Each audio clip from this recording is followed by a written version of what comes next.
I'm so excited because this month the TBR jar is back. I can't wait. I have been dying to do the TBR jar again. It's been far too long. I can't even remember the last time I picked my TBR with this jar. I do kind of feel like I need to put some different prompts in this. So if I do this next month, then I'll probably put some new little prompts in here. But for now, we're just gonna go with what I already have. So for September, I am really hoping to kind of start to get into like spooky season a little bit. I already have my in-person book club pick, which is going to be Powerless by Elsie Silver. We're just reading the whole series together. I am very excited for Powerless. I feel like Jasper could potentially be my favorite man in this whole series, so we'll see about that. On average, at my maximum, I can usually get to about 8 books a month. So obviously I already have a few books that I need to get to, so I think I'm going to pick 6 prompts because I think if I pick any more than that, I'm going to start feeling badly that I didn't get to all of them. All right, I'm so excited. Let's just jump into this. Our very first prompt in so long, a reread.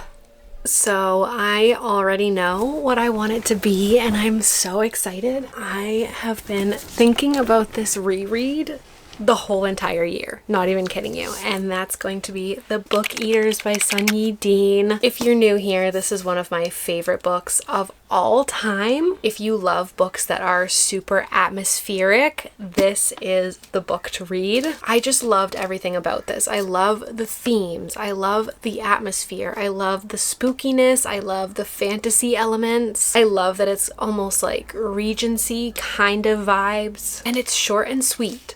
It's under 300 pages. This is in a world where there's like an offshoot of people that are called book eaters because they eat books. And when they eat the books, they gain the knowledge that's within the books. And this is about a mom who is a book eater and she gives birth to a son, but there's also these people that are called mind eaters. And it's the same thing as book eaters. They literally eat people's minds and then they kind of like take on the personality of the person whose mind they eat.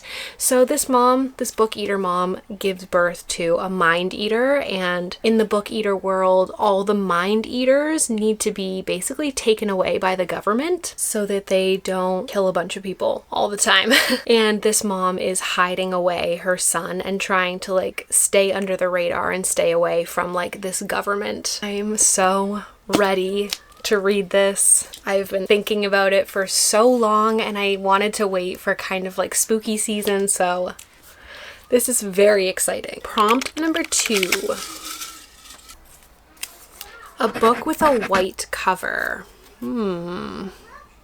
Just kind of glancing at my physical TBR, but I kind of want to look and see if there's any on my phone TBR. I've just been like itching to read a lot of the books that are kind of on my mental TBR, which I know it's kind of a problem because my physical TBR is absolutely out of control right now, but I've been feeling a little bit slumpy and I just want to not feel slumpy anymore. So I want to try and read what I want to read. One that I could read is Beautiful Boy by David Sheff, which is actually a nonfiction book, and I know that it's going to be extremely, extremely sad, and also that it will hit home for me in like a different kind of way. So there's that option. I also have on my non-physical TBR Get a Life, Chloe Brown. That one has been on my radar for a long time. I could also start City of Gods and Monsters. That's kind of like a grayish cover, but like the background is white. I also have Blue Sisters by Coco Mellors on my non-physical TBR. Also Parable of the Sower. Let me go look at my physical TBR. So if I'm gonna keep 2 books that I'm very excited for, I think I'm gonna try to pick up Parable of the Sower by Octavia E. Butler. This has been on my TBR before, but the only way that I was able to get it was through Libby, and it was like months and months and months long wait, and then eventually it accidentally lapsed on me after I'd been waiting months to read it. I'm gonna try to either buy it or see if my library has it again. All I know about this one is that it's dystopian, so I think this is actually about a teenager who lives inside a gated community with her preacher father, family, and neighbors, sheltered from the surrounding social chaos and anarchy caused by climate change and economic crisis. She must make her voice heard in order to protect her loved ones from an imminent disaster her small community stubbornly ignores. I've heard nothing but good things about this one, and I've heard that it's just very eerily similar to the political climate that we're currently living in, so I'm very curious about it. Third prompt. A book you were influenced to buy, which is like all of the books. A book that I was influenced to buy, meaning a book that I currently already have and have purchased. That's a lot of them. I know. I have been patiently waiting to get to The Reformatory by Tananarive Due. I actually bought this one maybe like 2 months ago because it was on my TBR again, and then I never got to it. I've heard nothing but good things about this one. Basically, this 12-year-old boy, Robbie Stevens, gets sentenced to 6 months at this institution because he kicked the son of the largest landowner. This is in 1950. But when he gets there, he starts seeing ghosts of boys that were in the reformatory in the past, and they're like giving him warnings and a bunch of creepy stuff. Meanwhile, his sister is like trying to get him out of here because it's just not a good place for him to be. I haven't seen this one a lot, but I definitely was influenced. I can't remember by who. The cover is like so stunning, so spooky. It's a little bit long. It's like 550 pages, but I have extremely high hopes for this one, so I cannot wait. Halfway through our third prompt. A nonfiction. A nonfiction. So again, I could read Beautiful Boy. I really want to read that book, but I'm so scared because it's going to put me in some kind of mindset I already know because I have been through what that book is about, and so I just know it's gonna be a rough one. So that is an option. I also do want to read The Third Gilmore Girl, so that is also an option. But I do also have some on my list. Oh, also Crying in H Mart. I really want to read Cultish. I wonder if my library has that. I have wanted to read that for a while now. I've heard it's very good. Also, we have Tuesdays with Maury, which I'm not overly excited about, but I have heard very good things. Anything else? I don't think I have any other nonfiction on here. Okay, so Cultish, Beautiful Boy, The Third Gilmore Girl, oh, Tuesdays with Maury, Crying in H Mart. I think I am going to read Cultish for this one because it has been on my radar and I feel like I'm the most excited for that one. I really hope my library has it. Wait, it's on Kindle Unlimited. That's amazing. It's about cults, guys. What makes cults so intriguing and frightening? What makes them so powerful? The reason why so many of us binge Manson documentaries by the dozen and fall down rabbit holes researching suburban mobs gone QAnon is because we're looking for a satisfying explanation for what causes people to join and, more importantly, stay in extreme groups. We secretly want to know, could it happen to me? Our culture tends to provide flimsy answers to questions of cult influence, mostly having to do with vague talk of brainwashing, but the true answer has nothing to do with freaky mind control wizardry. Montel argues that the key to manufacturing intense ideology, community, and us-them attitudes all comes down to language, in both positive ways and shadowy ones. Cultish language is something we hear and are influenced by every single day. Interesting. That sounds very interesting. Okay, I'm even more intrigued now. And the cover is literally so gorgeous. Okay, number 5. A book you DNF'd. Seriously? I don't want to read a book I DNF'd. That's gonna make me slumpy. It's my rules and I'm gonna take that out. I want it to be this one. Oh.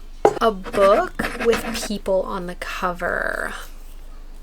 Okay, I know what it's gonna be. I'm going to pick All's Well by Mona Awad. I have been wanting to read this one for a very, very long time. I loved Bunny by Mona Awad, and so I am very eager to dive into the rest of her work. And I've heard that this one is about motherhood, which is just another thing that I love to read about. So I'm super excited to pick that one. The description says, Miranda Fitch's life is a waking nightmare. The accident that ended her burgeoning acting career left her with excruciating chronic back pain, a failed marriage, and a deepening dependence on painkillers. And now she's on the verge of losing her job as a college theater director, determined to put on Shakespeare's All's Well That Ends Well, the play that promised and cost her everything. She faces a mutinous cast hellbent on staging Macbeth instead. This is not about motherhood so far. She meets three strange benefactors who have an eerie knowledge of Miranda's past and a tantalizing promise for her future, one where the show goes on, her rebellious students get what's coming to them, and the invisible, doubted pain that she kept from her spotlight is made known. This has nothing to do with motherhood. At least from the description, it has nothing to do with motherhood, so I have no idea where I came up with that idea that it's about motherhood. Not gonna lie, I'm a little bit less excited to read it, but still very excited, and I'm gonna try it out. I've heard some people don't like this one, but I just really enjoy Mona Awad. So, okay, let's pick one last prompt, guys. A yellow cover. I have Drowning Ruth by Christina Schwartz on my bookshelf. I have The Rules of Magic by Alice Hoffman. But honestly, I've been thinking about possibly getting rid of that one because I'm not overly interested in it. Let's look on my other list here. We have The Priory of the Orange Tree, but I am just gonna say no straight away to that because that's way too thick. Way too thick for me right now. We have The 7-Year Slip, which, like, yeah, I'm excited to read, but also, like, it's so hyped that I have almost grown to not really be excited about it, honestly. We have Chain Gang All-Stars. That's definitely a runner-up here. We have This Woven Kingdom. That's what I have on my list. I think I'm gonna put Chain Gang All-Stars on my list for a yellow cover. That is just the one that sticks out the most to me, I think. It's the one I'm most excited for out of all of the yellow covers that I can think of right now. This is another one, guys, that I actually know nothing about. I believe it's dystopian. Loretta and Hamara Stacker are the stars of the Chain Gang All-Stars, the cornerstone of cape or criminal action penal entertainment, a highly popular, highly controversial profit-raising program in America's increasingly dominant private prison industry. It's the return of the gladiators, and prisoners are competing for the ultimate prize, their freedom. In Cape, prisoners travel as links in chain gangs, competing in death matches before packed arenas with righteous protesters at the gates. Interesting. This is giving, like, kind of almost like Hunger Games or like fighting to the death, but like for prisoners, and their prize is their freedom.